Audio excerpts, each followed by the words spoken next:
Hey, welcome to part two. So, I do these in parts because it takes forever to download them. If they're like 20 minutes, then I can ramble, so bear with me.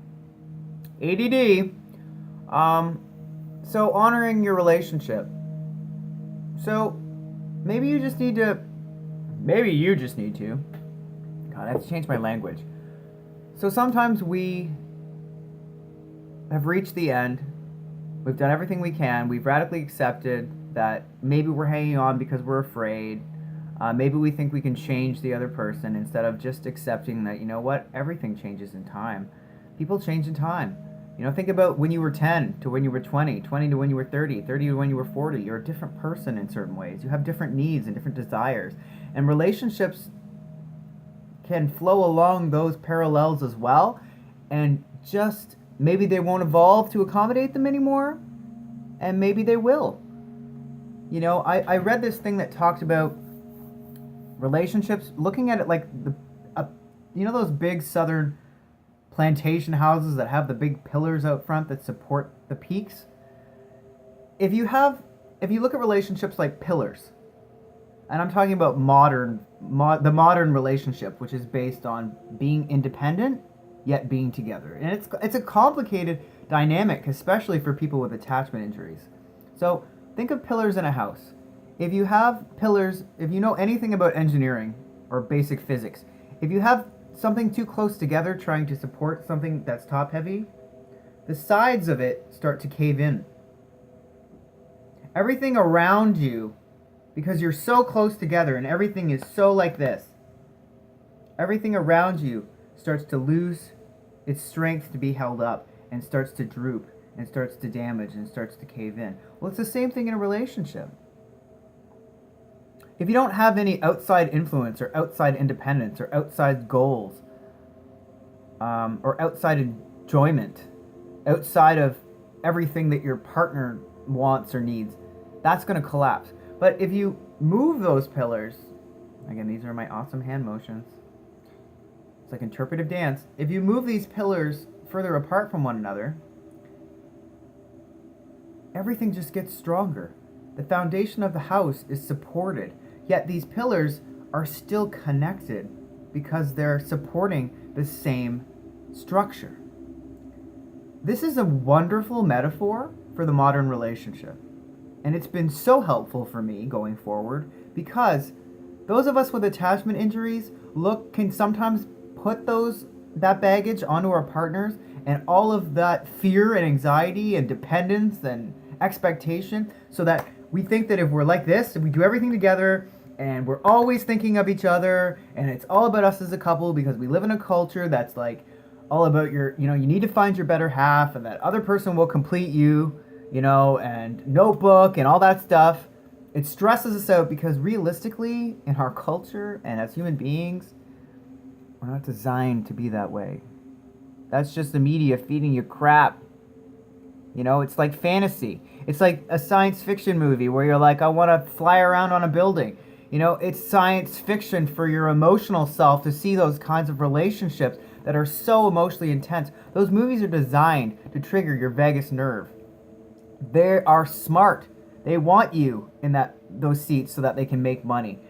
The problem is that is a very pedestrian view of what it really takes to have a healthy relationship. So stop watching those movies and thinking that's real life. It's fantasy. Those movies are for enjoyment.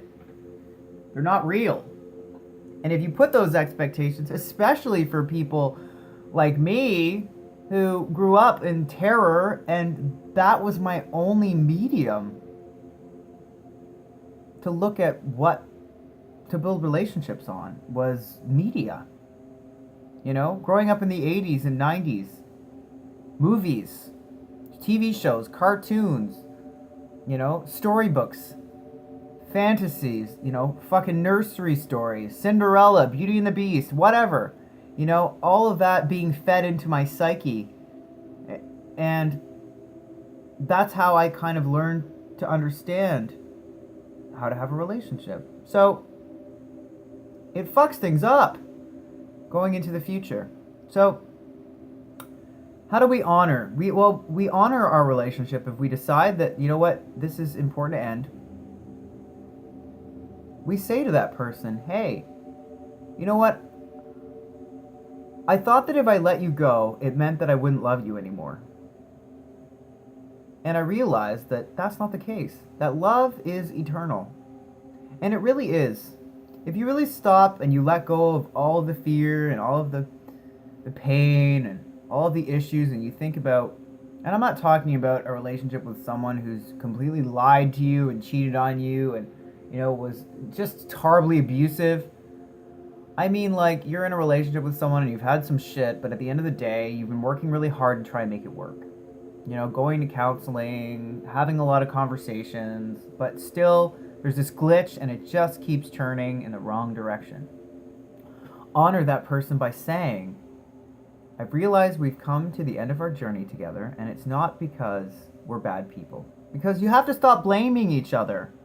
You have to stop trying to change each other if these are things that aren't about really wanting to change somebody. Like, sometimes, like I said, we just become different people, and that's okay. You know, you need to say, I honor that. I'm honored that I got to experience these things with you because they make you the person that you are. However, my vibration and your vibration are no longer compatible, and we're not raising each other to where we want to be. We're not enriching each other's lives anymore and going in a direction where we feel joy and support and have common interests anymore. And rather than blame each other, I think we really just need to honor the experience that we've had. How do you do that? Well, you could do it in a letter. You could maybe have one last dinner together. Or maybe you could talk about having a really strong friendship going forward. You know, maybe it's about, you know what, in order for us to have the kind of friendship that we want because we realize that we're important to one another, we need some time and space to grieve what was or what might have been, or maybe grieve the fantasy, or maybe just if we have attachment injuries, we literally need more time than most people because we can't really trust our instincts all the time because they've been based in those fight, flight, fear, submit systems. And our bodies are flooded with hormones every time there's a change because we view things in terms of danger or threat. We need a little more time and a little more support. So, honoring that connection is a good start if you're moving forward and trying to heal your attachment injuries. So, stop blaming yourself. Stop blaming the other person. If you're doing everything you can, sometimes things just are the way they are, and it doesn't mean you're a bad person. It doesn't mean you're a failure. It doesn't mean that you're giving up. It just means that maybe for the first time, this is your first healthy separation. Maybe for the first time, you're honoring your own needs rather than pushing them away to try to stay in something because you're afraid to be alone, or you're afraid to upset someone, or you're afraid to let them go because maybe they don't want things to end. You know, this is a step in maintaining a healthy attachment to someone else. So our goal is to develop secure attachments with people.